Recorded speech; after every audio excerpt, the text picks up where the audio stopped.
Welcome back, everybody. I'm going to walk you through a few different things. First of all, thanks for all the guys following me. I appreciate that. I hope you guys enjoy this stuff. I know sometimes my kid's a little loud. You probably see him playing in the background here. But he doesn't speak, so sometimes the way him communicate is just getting loud. So if you can't hear something, please. I put a couple different links and a couple different things for a Discord. I just started my own here. Nice chill spot for everyone to come, talk, hang out, play games, discuss anything you want. So that being said, I just wanted to say thanks to everybody, but I do want to go over a few things with an actual list. So I'm going to switch the screen here for a second. Alright, now we should be looking at what I'm going to call the creature version of the deck. And I'm going to switch that out here in a second. We're going to go to the non-creature version. Alright, so this is the deck for Four Horsemen. Now, if you don't know what Four Horsemen is the 4 original expansion sets. If you need more information on that, I can definitely bring some stuff up to you, but there's a lot of videos on it. If you need anything, again, find a link to my Discord or ask me for a link. I will give it to you. But basically, this is what I'm going to go over with you in a minute. So if you wanted a screenshot of this, be my guest, but I will go over so far the weaknesses, strengths that I found. And I have a creature version that I was trying to work on, and I kind of had to start the tournament before it was done. I was trying this, plus a way in Four Horsemen to get rid of permanents you don't like is return them to their hands. And everyone's like, oh my god, we don't have Mind Twist. Did you guys forget about Amnesia? You want to talk about a surprise Mind Twist? Yeah, it's the same thing. It's lethal. Game's over. So I have one in main and one in sideboard. So if there's things I need to bounce back, I will boomerang them. I was going to time elemental them, and I will absolutely wipe your entire hand out. So this is... I feel like the... Alright, hold on. There is one little error here. Alright, so you see where it says 2 artifacts? That is not true. It's not 2 protection COP artifacts. It's only 1 and 1 boomerang. So when I go over it with you here, I'll show you. Apparently I had my list backwards by accident. So again, just remove 1 of the COP artifacts and put in a boomerang and a sideboard. And those are really used for not really creature removal or anything like that. It's to bounce a permanent to someone's hand and wipe it out, or bounce something to their hand so you can kill all their kobolds, stuff like that. It's not meant for 1 creature or 1 land just to get ahead. This is a very strategic game. You're going to take damage on purpose. So this is the non-creature version. And now there we go. Excuse the challenges. Alright, so we're going to start with the sideboard just because there was a little mess up there. So I do have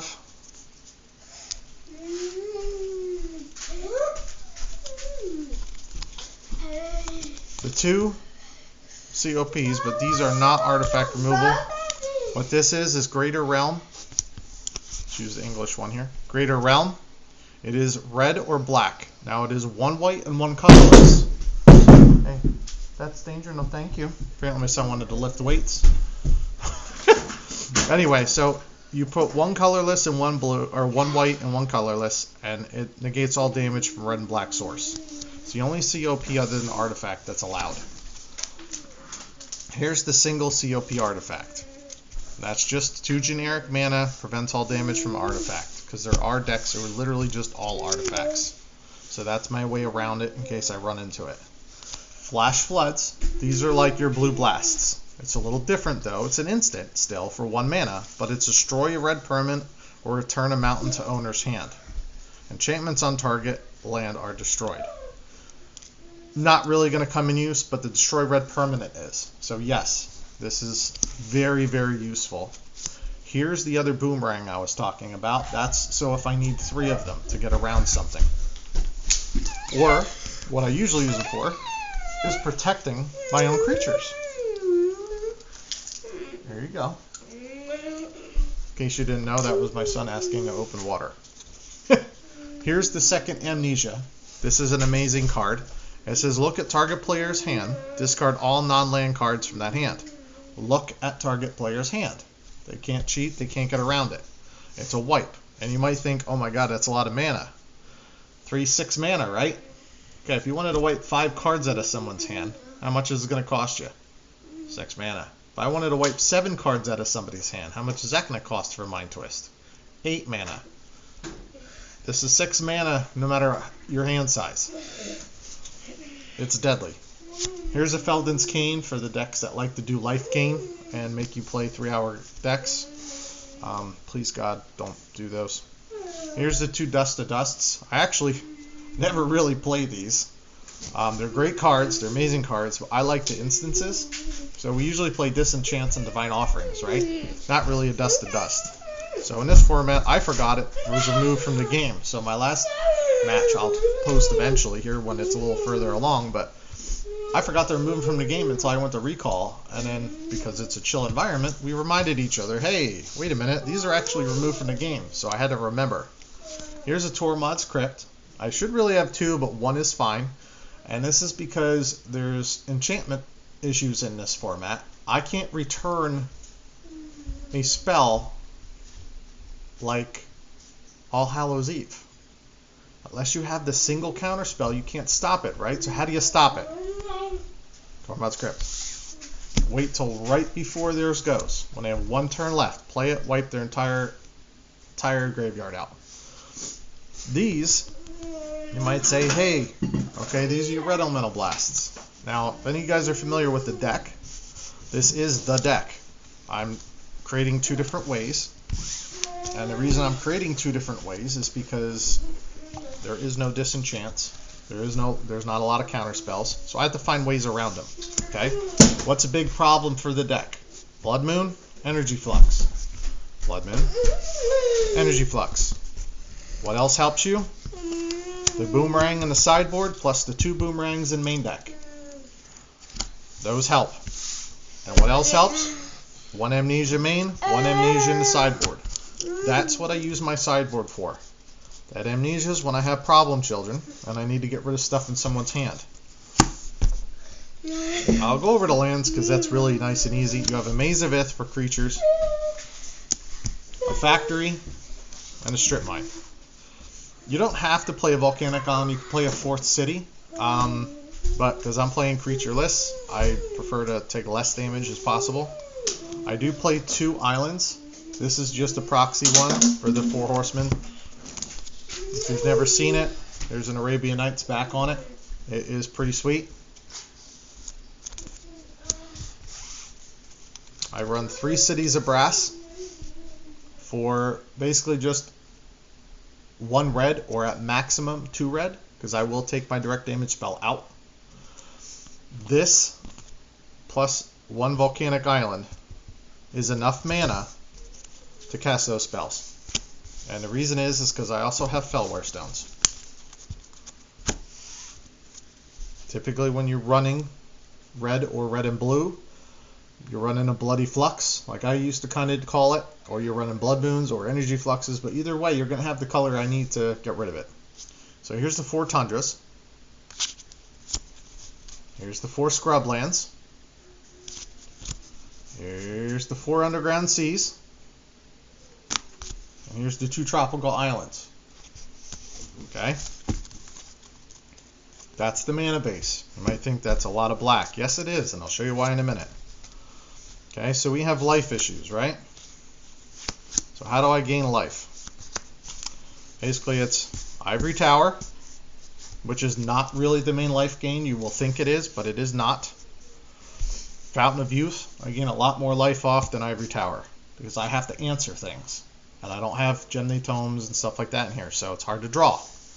What else do I do for life? This guy. In the very first game, if you watched my match of 3, I explained a lot. I made a lot of mistakes in the first game because I wasn't familiar how to play it and I had to figure it out myself. So Mirror Universe is, you go ahead and gain as much life as you want. I don't really care how much life you have because it'll be my life eventually. So that's my way around it. But those 3 things are more than enough for life gain. Another life gain in here, which is also a way to protect your stuff. or divine offerings. Yeah, life gain. Not just destroying someone else's stuff, but destroying your own. You know how many times I played a mirror universe? Everyone thinks, oh my god, you gotta change life. There's mana burn in the format. Yeah, there is. Please, damage yourself. Because guess what I'm gonna do? On your end step, after you just nuke 10 or 12 or 14 hit points out of yourself, or life out of yourself, I'm gonna divine offering my own and gain 6 life. So you just hit yourself for 14 damage. You just massive fireballed yourself. And all I'm going to do on your end step is go up 6 life. So you went down 14 and I went up 6. That's my worst case scenario. And yes, play a Mirror Universe in a Mana Burn format. What's the very first thing everyone thinks of doing? Slamming their own life totals. Yeah. So, again, life gain. It's also a way to protect yourself. Somebody goes to dust and dust your creature or a specific thing. You divine offering it, gain the life. You save your recall to recall later. Now we're going to go over a little bit of draw engines here.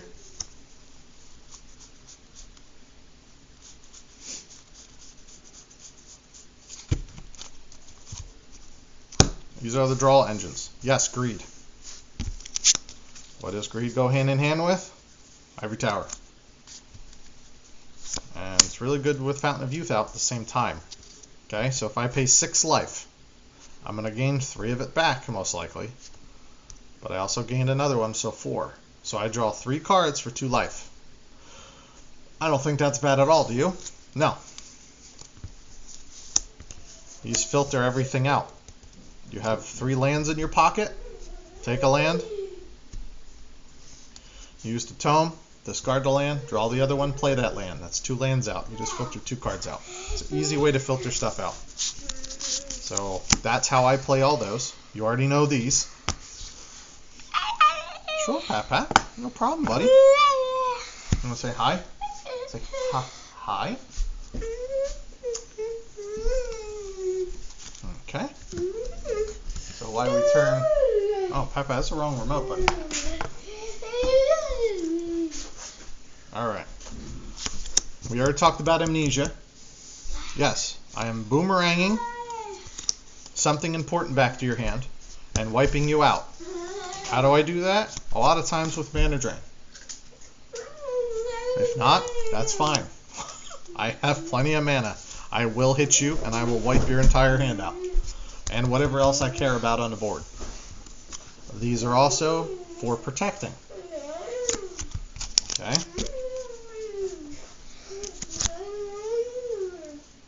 I'm just going to kind of settle these out here. I'm going to separate life gains and controls. We're going to try and go over this every little bit here. Again, life gain because this is how you typically want to play it. If they don't, that's fine. You already passed their turn. They can't take mana burn and you'll take all the life anyway. Alright. So we already know mana drain, kind of in the center of all this thing to protect you. Here's one way to protect all your creatures is Abyss. If they play artifacts, that's cool. It's more life for you. So it's all good. Here's Recall. He's kind of the god complex of the group. He's extremely important. Here's Nova Pentacle.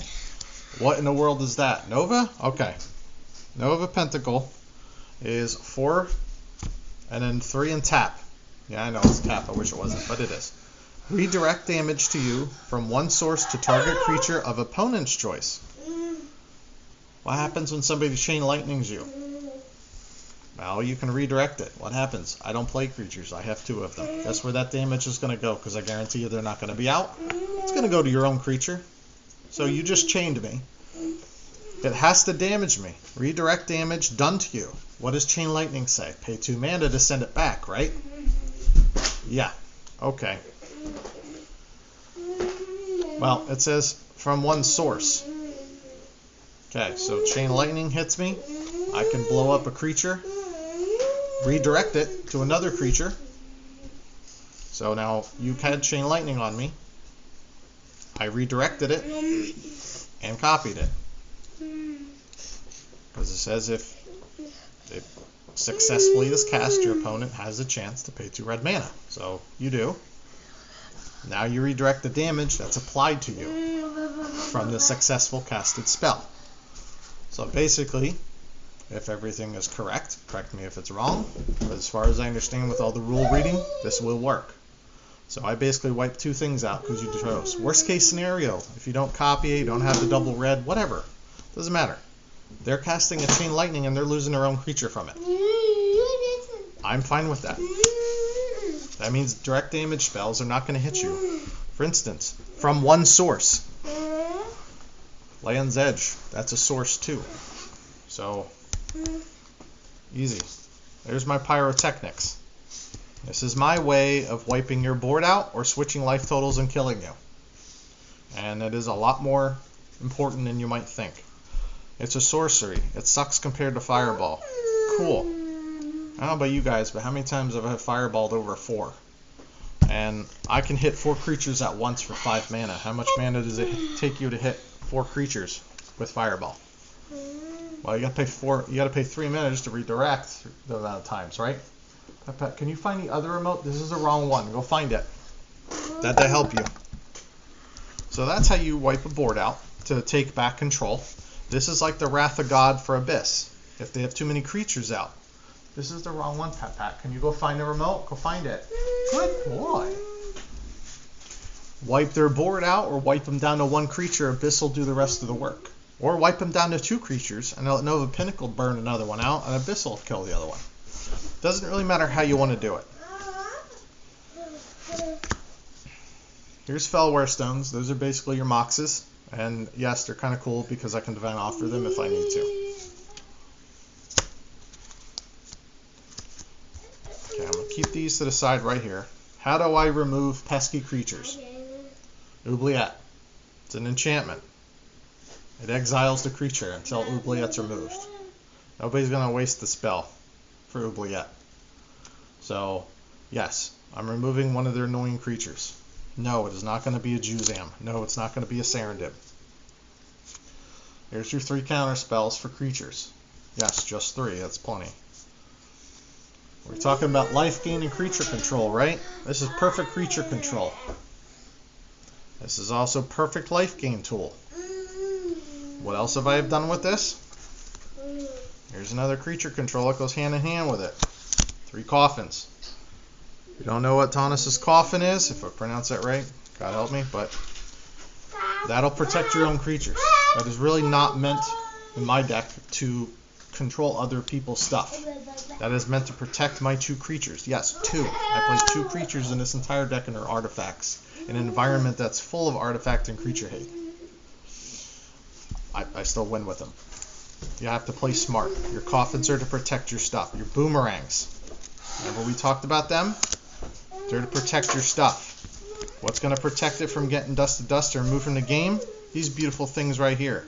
How much life are you going to gain? Somebody goes to do dust and dust to wipe out a coffin and your only trike? Divine Offering. If I have 2 Divine Offerings hanging out, which I probably do in a creature deck, because Divine Offerings are not really going to destroy any of their stuff.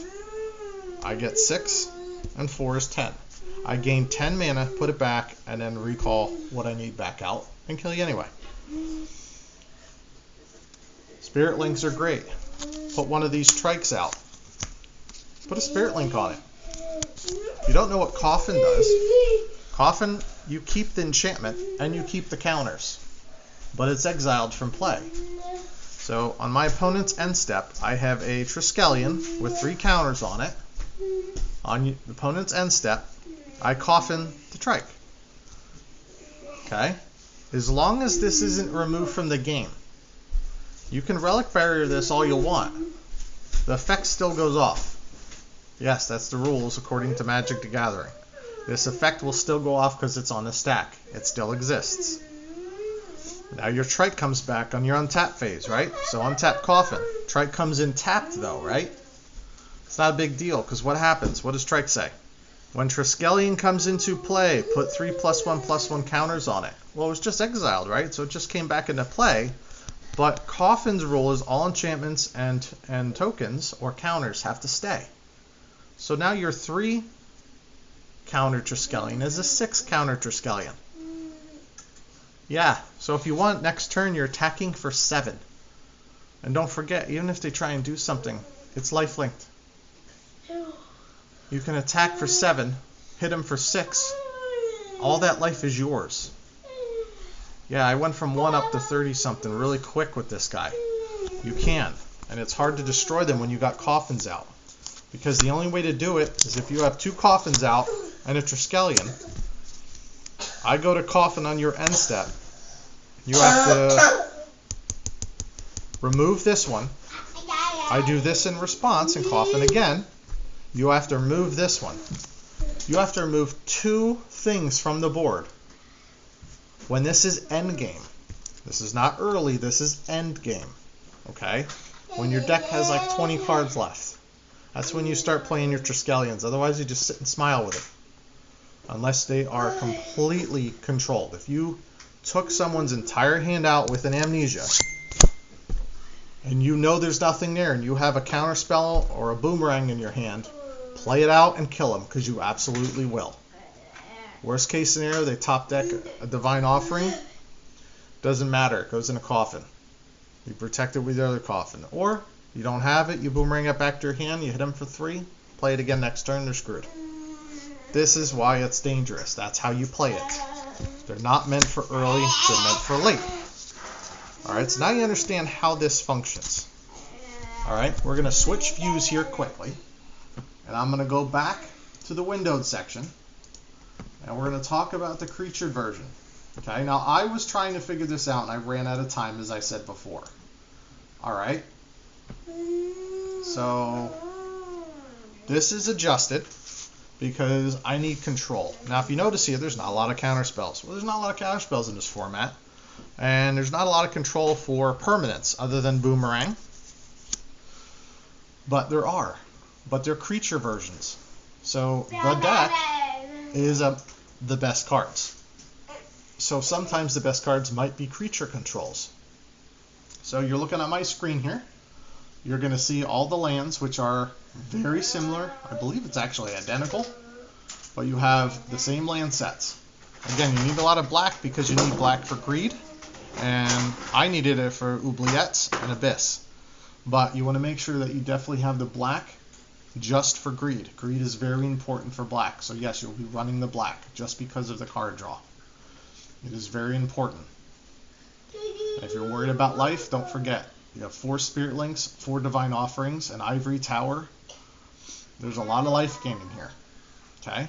So how this deck works is you have the artifacts.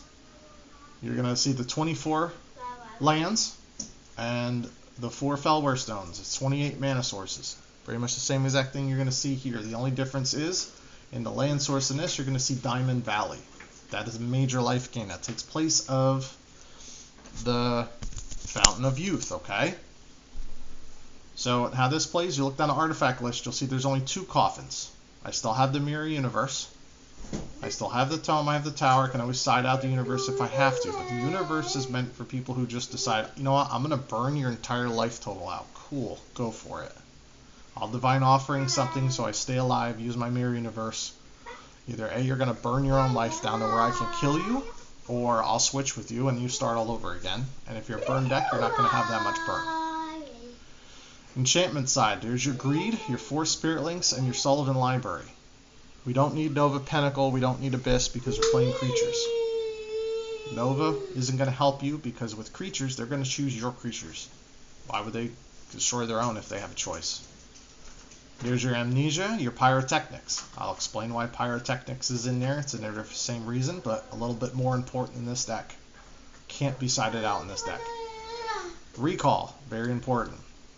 We're going to skip to your instances. 2 Boomerangs, 2 Divine Offerings, 1 Mana Drain. Yes, 2 Divine Offerings, because really it's just for life gain for myself here, or maybe an annoying artifact. But it's not as important because of Diamond Valley. Your creatures. Old Man of the Sea. Does anybody know what Old Man of the Sea is? Okay, Old Man of the Sea is a creature card that will steal other people's creatures. If you don't know what it is, do some research on it. It is awesome. Just go and type up Old Man of the Sea, read all the rules and stuff about it. But basically, due to its power, which in his power, Old Man of the Sea, I believe is a 2 power. Alright, so Old Man of the Sea here. You can see him up on the board. He's a 2/3. Tap to gain control of target creature with power no greater than Old Man of the Sea. It's power 2. What are you going to take control of? Alright, well there's not that many creatures with power 2 or less, right?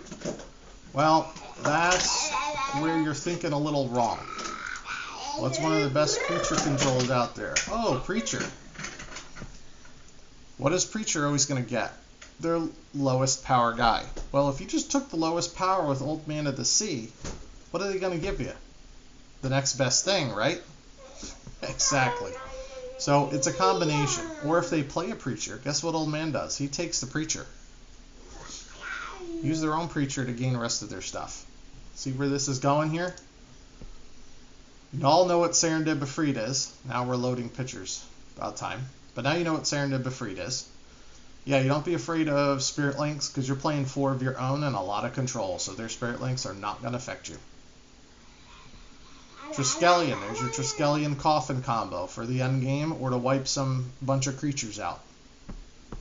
Worst case scenario for Serendib, you also got a Diamond Valley. It's pretty easy going. You can read the rules on this one. 4 Old Man of the Sea, 3 Preachers. That's the way to go for control.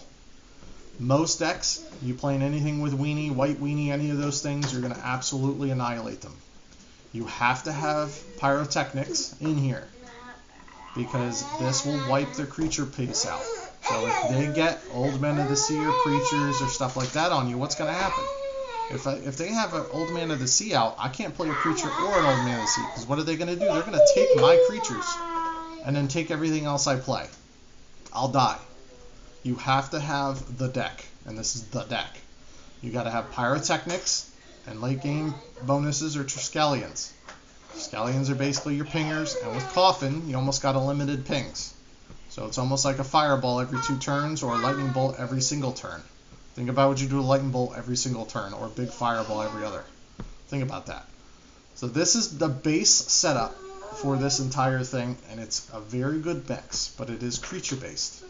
The problem with creature-based is some decks are literally carrying 4, what was it? It was 1 Abyss. They carry Abyss, and they carry 4 Drops of Honey. Drop of Honey is basically on, like say I cast Drop of Honey on my upkeep, or if my opponent casts Drop of Honey on their upkeep, they destroy the lowest powered creature. You're going to see a whole lot of those. So guess what the lowest power here is? Preachers and Old Men. Guess what first things are going to go are? Preachers and Old Men. So you have to watch when somebody has decks based off of no creatures and they play a whole bunch of Drops of Honey and Abysses. You got to worry about that. So you switch to a control aspect a little bit and you mix things up. Because you're not going to have Preacher and Old Men because they don't really carry creatures. You can still carry your Serendibs, but you got to switch a little bit. This is where the sideboard comes into play. Okay, if they're playing, if you know they're going to side in because they have white, or they have green, you know they're going to side in a bunch of Crumbles, and Divine Offerings, and Dust to Dusts. That's what Sage of Latnam's for. Alright, so there's Sage down here in a little picture if you look at him. But basically Sage is sacrifice an artifact to draw a card. You think, oh, that's kind of crappy. Well, it's really not, because how you do it is you do it to protect your stuff. So say somebody goes and wants to blow up your only 2 artifacts, and you have a Triskelion and a Fellware Stone. You can Divine Offering your own Triskelion for 6 life, and then sack your Fellware Stone to the Sage and draw a card. And yes, you can actually add mana if it's your turn. So depending on what you're doing, you can get some mana value out of a stone, sack it for another one. Your sideboard is Divine Offerings too, so if you play anything very heavy, you have 2 of those. Only going to play 1 Dust to Dust. Here's the 4 Flash Floods. Here's 2 Remove Souls. The reason I have 2 Remove Souls in here is if someone's playing Triskelions, guess where your Preachers and Old Man are? They're dead. They're never going to make it. So this gives you at least 3 counter spells for Triskelions. Alright, there's a Tormod crit for the reasons we discussed earlier. Okay, now here's the important card, Time Elemental. What is Time Elemental awesome to do? It's return target permanent. Okay. I know you can't target permanent with an enchantment on it, but you can target the enchantment, because enchantment itself is a permanent. So for 4 mana on the opponent's end step, I bounce their Abyss back to their hand. I untap. Guess what I'm casting? Amnesia. There goes your entire hand on all those annoying things. Worst case scenario, your end step, I keep bouncing your land back to your hand. You gotta play that land every single turn. You're never gonna gain more. If I got a second time memo, I'm bouncing 2 lands back a turn. How are you gonna play without lands? See where this is going? So time memo is a very important piece. Not just for amnesia, but it's a way to get permanents that are annoying. If somebody is playing,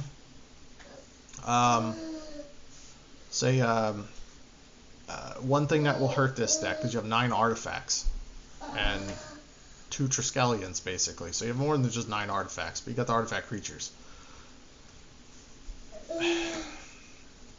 Energy Flux will hurt you. Okay, it's enchantment. You might think, oh my god, I'm screwed, I can't do any enchantments. Well, you got 2 Boomerangs in main deck and 2 Time Elementals. You can take care of them fine. Your Coffins are there to protect your elementals just like they would your Triskelions. It's a way to bounce things back. One thing I want 2 of, but I only really could fit 1, is Greater Realm. You're going to, play red weenie decks, Kobolds, you're going to play all kinds of crazy stuff. You're going to play black, you're going to play Underworld Dreams, Juzam decks, and Blight decks. It's nasty. It's like Dead Gael on steroids, but it's literally Dead Gael. But instead of sinkholes, it's blights, and it's pretty much the same amount of nasty. So you have something like that you run across, cool, black. Sometimes you get really lucky. There's a lot of red and black. Well, now you just shut them down. I'd rather have 2, but right now it's just 1. Now, I sent my list, which did not have Old Man of the Sea in it. I was messing around with Preachers and Time Elemental's main deck. So I sent a list to my friend Brian Wiseman. I'm sure you guys are aware of him. He's a legend, an absolute legend. He came back with a blue and white version of this deck. And when I was looking it over, I thought, man, why don't I have Serendibs and Old Men of the Sea? So I've been playing my deck for a while, which is the no creature version. I started with creatures. So I started with 2 Preachers and 2 Time MLs main, but I had a problem. I couldn't keep them all alive with just 3 Coffins and no Oubliettes. It was just a problem. I couldn't figure out how to mix it yet. So I asked Brian to take a look at it for me. He came back with that. I learned from what I was playing and modified it slightly. Brian is a legend. I am nowhere near Brian's level. He is absolutely legendary. But I know from my experience, the way I was playing the rest of this deck, I wanted Mirror Universe in there. I wanted Pyrotechnics in there. I wanted some Boomerangs in there. And I wanted to keep as much of the control aspect as I could, because the control aspect, so far, I'm going to lose against all-out weenie type decks. I did beat Kobolds. White Weenie's a problem because they don't have Crusades, but there's 4 other cards, or 2 other cards you can play 4 of. So 8 basic Crusades you can have. And there's a lot of instant spells that boost everything, and they're all white. You want to talk about a nasty overrun color? It's white in this format. It is nasty and deadly. And there's no COP for it. It's gross. Okay? So that's the major problem I have, and basically Land's Edge. Land's Edge is very difficult to deal with. You just mulligan until you get a white source and a land tax, and the game's over. Because by turn 3 or 4, you're going to deal 20 direct damage to your opponent. And it is an every time thing. It's very difficult to stop. So until land tax is restricted, that's the deck that's very difficult. Because of land tax, not because of Land's Edge. Land tax is too powerful. Example, land tax and Ivory Tower. We restricted Ivory Tower. I'm thinking land tax is really the bad guy here. Come on up and say hi, Pat. Alright. Sorry, my little guy wanted to say hi to everybody. So hopefully that kind of gives you an idea and gives you enough information that you guys can look this over and find out how my mind is working. what I've learned from Brian and some of these other guys. I've been playing a long time too, but I've never played in the formats like Brian does. I have never played in the Pro Tours and all those crazy things. I wish I did. I never had it, and I definitely can't do it now. So again, I hope this all helps you. I'll throw out some more information, but I wanted to do a really in-depth deck tech of this deck because I'm making the deck in every single version. And to give you an idea, we're going to switch cameras here because I actually don't have the box with me, but I'll give you an understanding of exactly what I'm doing here. Alright, so we all know what 60 cards looks like. Now I'm trying to do Swedish Atlantic EC, Texas Old School, and 4 Horsemen. I have a deck. This is your 60 card deck. Takes up 1 box. I have literally a stack this big as my conversion package. So if I bring them both out, it's almost 120 cards. So every time I play, I have a list and I convert and I play. And I pray to God I don't accidentally leave a card in there or mess something up. But that's why I go through it. But to give you an idea, if you play something like this and you're really invested in it, that's why I've been talking with Brian Wiseman, because I need help doing that, and he does that all the time. The guy's a genius. So yes, this is your 60. Imagine twice this size. That's what mine is, because it's a 60 card deck, 60 card conversion. I don't want to pull it out because I don't want to confuse the cards up, because they're all in the same sleeves. So right now I'm in the middle of a tournament. I don't want to mess them up. But hopefully that gives you an idea. Thank you, everybody. Have a wonderful night, and I hope you enjoyed this video.